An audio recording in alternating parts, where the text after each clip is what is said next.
Es la madrugada del 28 de mayo de 1998. Todo está en silencio, demasiado silencio. Unos disparos se escuchan. Horas después, la noticia recorrería el mundo entero. Phil Hartman, uno de los rostros más queridos de la comedia estadounidense, ha muerto. Pero esta historia no comienza con esos disparos. Comienza décadas antes, con un niño que no sabía que algún día sería conocido como el hombre que hacía brillar a todos.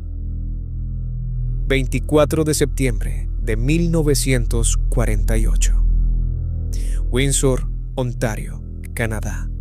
Nace Phil Hartman, el cuarto de 8 hermanos en una familia católica numerosa.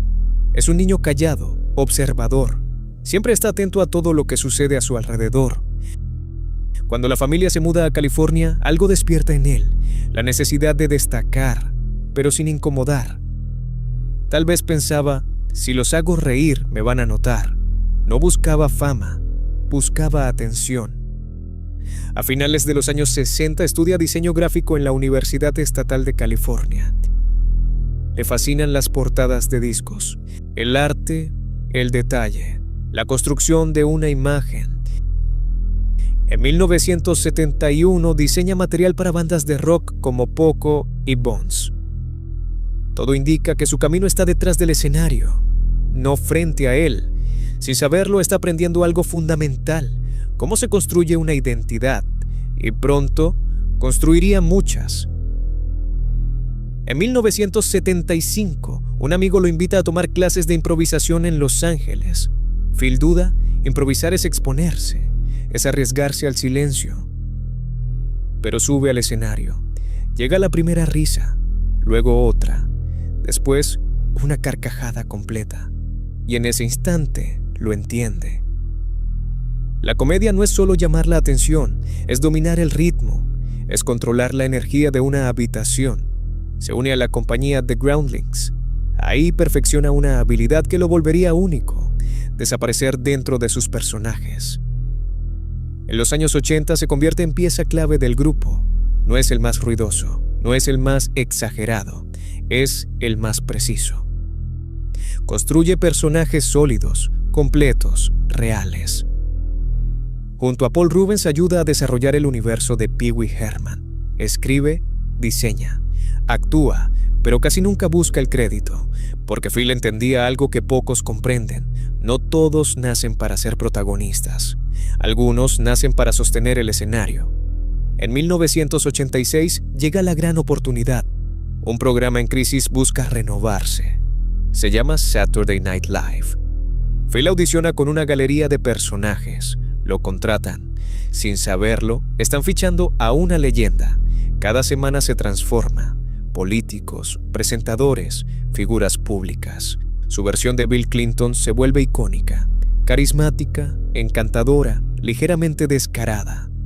Detrás de cámaras lo apodan The Glue, el pegamento.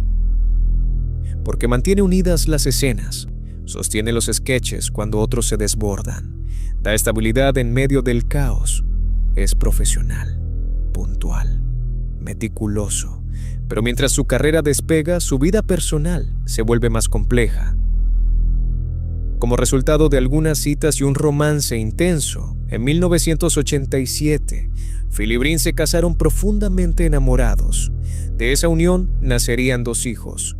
Sin embargo, desde el inicio comenzaron a aparecer señales de que algo no marchaba bien. Phil estaba completamente entregado a la relación. Brin, en cambio, mostraba actitudes impulsivas y episodios de ira que muchos atribuyen a la frustración profesional que arrastraba. Un episodio marcó un precedente. Lisa, una expareja de Phil, envió una carta cordial felicitándolos por el nacimiento de su hijo. Brin respondió con un mensaje lleno de insultos. Lisa llamó a Phil para pedir explicaciones. Él defendió firmemente a su esposa. Con el paso de los años, la situación no mejoró. Mientras él triunfa en Saturday Night Live, en Los Simpsons y más tarde en News Radio, ella siente que su propio sueño se desvanece. Ahora, antes de continuar, es importante hablar de Brin y de sus aspiraciones, para entender mejor el contexto. Brin soñaba con ser una gran actriz. Quería brillar en la pantalla, ser reconocida, dejar huella, pero su carrera no despegaba, y ese sueño, poco a poco, comenzaba a sentirse cada vez más distante. Phil Hartman intentó ayudarla, movió contactos para incluirla en un proyecto de Saturday Night Live, pero los directores no aprobaron su participación. Incluso escribió el guión de una serie para actuar juntos. Los productores rechazaron la propuesta. Y entonces comenzó a surgir la frustración. La frustración se convierte en discusiones, las discusiones en distancia, y la distancia en algo más profundo. Phil evita el conflicto, prefiere mantener la calma, pero evitar no significa resolver, significa acumular. A finales de los años 80 también conquista la animación. En Los Simpsons, da vida a Troy McClure y Lionel Hutz. Con una sola frase podía robarse un episodio. Su voz era elegante, exagerada, perfectamente absurda. En 1994 deja Saturday Night Live. Consigue su propia serie, News Radio. La crítica lo respeta. Hollywood lo reconoce. Tiene una casa hermosa en Encino, 2 hijos pequeños, una carrera estable. Desde afuera parece que lo tiene todo, pero las luces no siempre muestran lo que ocurre dentro de una casa. Finales de los años 90. La televisión vive una época dorada, pero en la intimidad, las tensiones continúan. Brin comenzó a consumir alcohol con frecuencia. También cayó en el uso de sustancias y en una búsqueda constante de perfección física a través de cirugías estéticas. Para 1998, el matrimonio atravesaba una crisis profunda. Las discusiones eran constantes. En algún momento, Brin ingresó a un centro de rehabilitación por problemas relacionados con el consumo de alcohol y drogas. Permaneció solo 4 días antes de abandonar el lugar. Phil, agotado emocionalmente, pasaba cada vez más tiempo fuera de casa, viajaba con frecuencia y se refugiaba en el trabajo. Ambos conocían el patrón de sus peleas. Se pedían el divorcio repetidamente, pero nunca daban el paso definitivo. Ella exageraba para llamar su atención. Él evitaba el conflicto retirándose a dormir, buscando que la tormenta pasara sola. Y, para sorpresa de todos, días antes del 28 de mayo de 1998, parecían estar intentando reconciliarse. Salían a cenar, reservaban sesiones en spas, mostraban en público una aparente tregua. La noche del 27 de mayo, Brin salió a cenar con una amiga en un restaurante italiano. Cuando regresó a casa, Phil estaba molesto porque había llegado tarde. La discusión fue intensa. En medio del conflicto, él mencionó la posibilidad del divorcio. Phil se retiró a dormir. Brin permaneció en la casa, bajo los efectos del alcohol y medicamentos. Minutos después, tomó un arma que la pareja guardaba en la vivienda. Se dirigió a la habitación y en cuestión de segundos, la tragedia se consumó.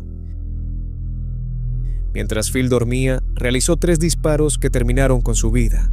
Tras lo ocurrido, Brin salió en su automóvil y se dirigió a la casa de un amigo cercano, Ron Douglas. Le confesó lo que había sucedido.